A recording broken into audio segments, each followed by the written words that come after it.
Yoruldu duygularım senin yolunda daha.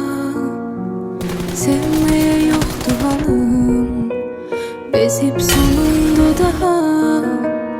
O senli arzularım yok olur yoktu daha. Veririm son kararım seninle ayrılığa. Hayalet alovunda o sevgi yandı gitti. Senin günahlarınla bizden kandı gitti. Unutarsan her şeyi, belki sevip yeniden sevişmemizin tadını alabilsen özgeden.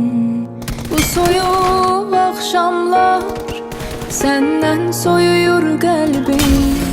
Ya da düşse de öten anlar seni yüreğimden sildim. Bu soyuq akşamlar senden soyuyor kalbim. Ya da düşse de öten anlar seni yüreğimden sildim.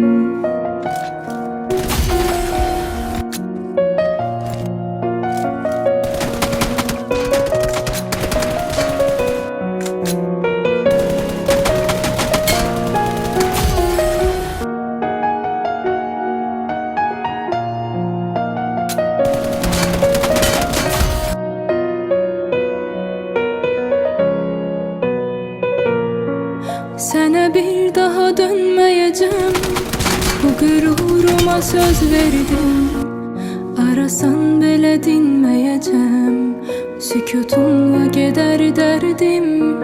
Seni affedebilmez yürek, daha kalmadı hiç değerim. Zaman her şeyi halledecek, bir başkası tutar yerin. Bu soyuq akşamlar senden soyuyor kalbim. Ya da düşse de öten anlar seni yüreğimden sildim.